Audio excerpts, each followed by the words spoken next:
kita lanjutkan perbincangan dengan Pak Arief. Pak Arief, itu bagaimana caranya supaya bisa kita kurangi? Undang-undang kita sebetulnya makin hari makin baik ya untuk urusan kepemiluan. Misalnya praktek kecurangan melalui money politics. Itu sekarang sanksinya sudah berat. Kalau dulu itu salah satu pihak yang memberi atau yang menerima yang diberi sanksi. Kalau sekarang yang memberi dan yang menerima diberi sanksi. Kemudian cara KPU ngontrol supaya suara itu betul-betul apa yang dicoblos oleh pemilih itu juga yang dihitung dan direkap. Itu dengan cara menampilkan secara transparan melalui kalau pemilu 2019 apa yang kita sebut dengan situng. Itu orang bisa ngontrol perolehan suara mulai dari TPS sampai dengan rekap nasional. Nah, dalam pilkada ini juga berdasarkan pengalaman 2019 untuk mengurangi pekerjaan petugas, tidak perlu bikin salinan yang banyak, maka kita mengusulkan ada e-rekap. Sistemnya kita sebut Sirekap. Nah, tetapi kan butuh penguatan regulasi, butuh penguatan SDM. Kita sudah membangun sistemnya. Sekarang kita sedang melakukan simulasinya terhadap e-rekap itu. Target besar kita sebetulnya Sirekap ini akan digunakan di 2024. Ya. Tetapi karena kita punya momentum di 2020, saya ingin kalau waktunya cukup, regulasinya juga nanti bisa dipenuhi. Saya ingin di 2020 ada pilot project-nya. Gitu ya. Tapi tadi kan kalau bicara e-rekap, kalau dari sistemnya oke, tapi kan kalau yang inputnya yang mengubah gimana Pak? Gimana caranya? Sekarang nggak pakai input, makanya pengalaman kemarin itu jadi pelajaran juga bagi kita. Kalau kemarin pertama data dikirim ke kabupaten kota, lalu kabupaten kota petugasnya menginput data itu. Kalau sekarang sistem yang mau kita bangun ini capturing C1 plano. Jadi petugas itu akan mempotret, kan pertama pencoblosan, semua orang bisa menyaksikan. Kemudian penghitungan, surat suara dihitung, sah untuk si ini, sah untuk si itu. Lalu dicatat di formulir plano gede itu, yang disaksikan juga oleh banyak orang. Nah, formulir C1 plano yang gede itulah yang kemudian di-capture oleh KPPS. Dan itu langsung terkirim ke pusat data kita.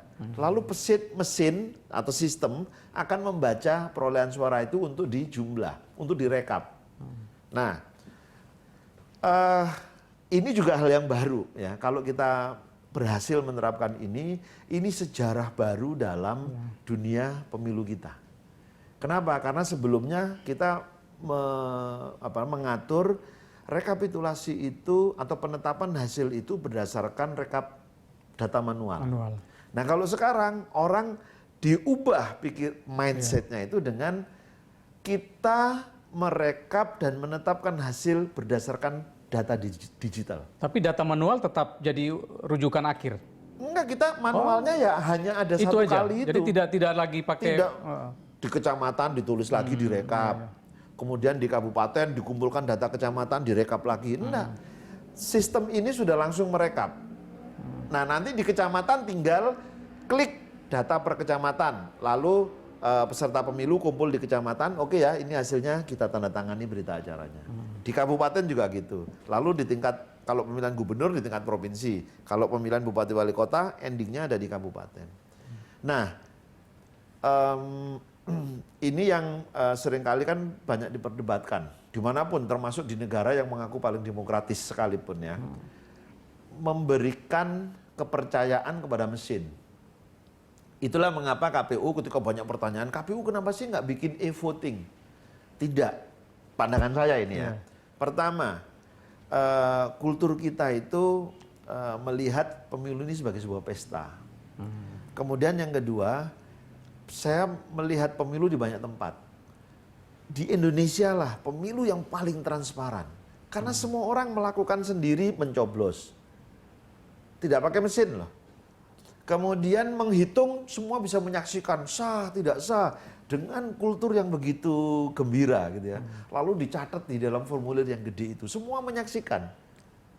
Nah, barulah kemudian mesin itu diberi tugas hanya untuk merekap.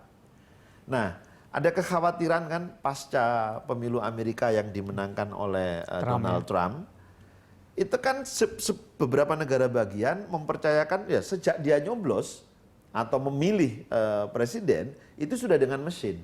Maka sejak saat itu semua orang ya harus diyakinkan sejak saat itu Anda percaya sama mesin loh. Menghitungnya. Kalau mesinnya dihack, diubah bisa kan? Nah, ini bukan hal yang mudah ya. Pengalaman kita di 2019, situng itu kan tidak menjadi basis penetapan hasil pemilu. Itu kita gunakan untuk memberi informasi secara cepat kepada publik. Untuk bisa digunakan oleh penyelenggara, ngontrol. Kamu jangan nakal-nakal loh ya. Datanya sudah kita scan di sistem kita. Untuk digunakan ngontrol oleh peserta pemilu, saling kontrol. Itu saja publik masih berdebat panjang. Masih menganggap bahwa ini mempengaruhi begitu. Makanya ini mesti pelan-pelan kita bangun kultur budaya baru bahwa di pemilu kita akan gunakan teknologi.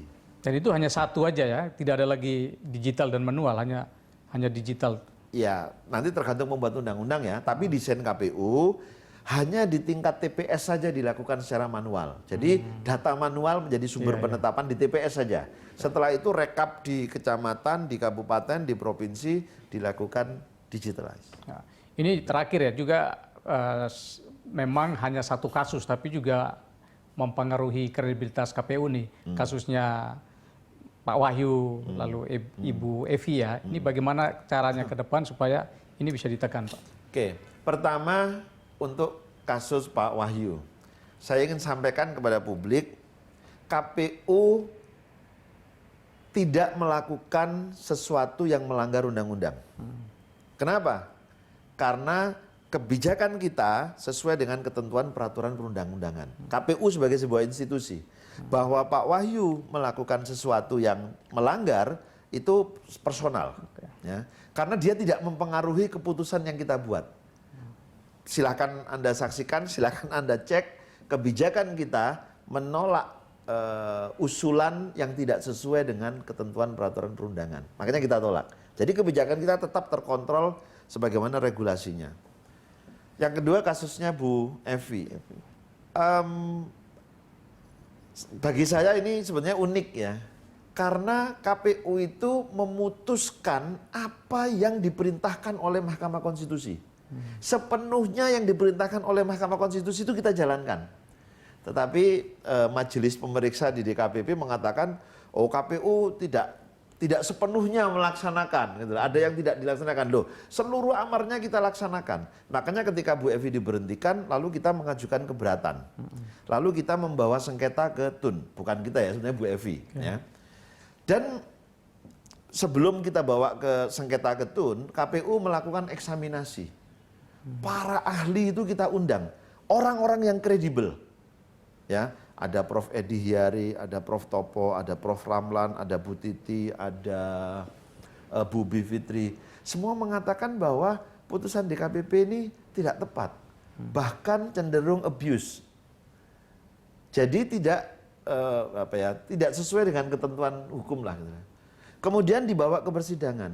Dan persidangan di TUN mengabulkan seluruhnya tuntutan kita, tuntutan Bu Evi. Gitu ya.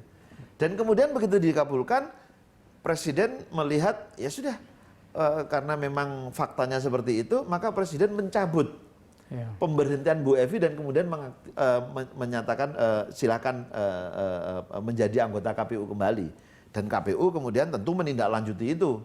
Bu Evi silakan bergabung dengan kita dan mulai hari Senin ya tanggal 24 yang lalu udah mulai menjalankan tugas sebagai anggota KPU. Jadi sebetulnya kalau untuk peristiwa Bu Evi kami menjaga ya institusi ini ya bekerja sebagaimana regulasi yang berlaku.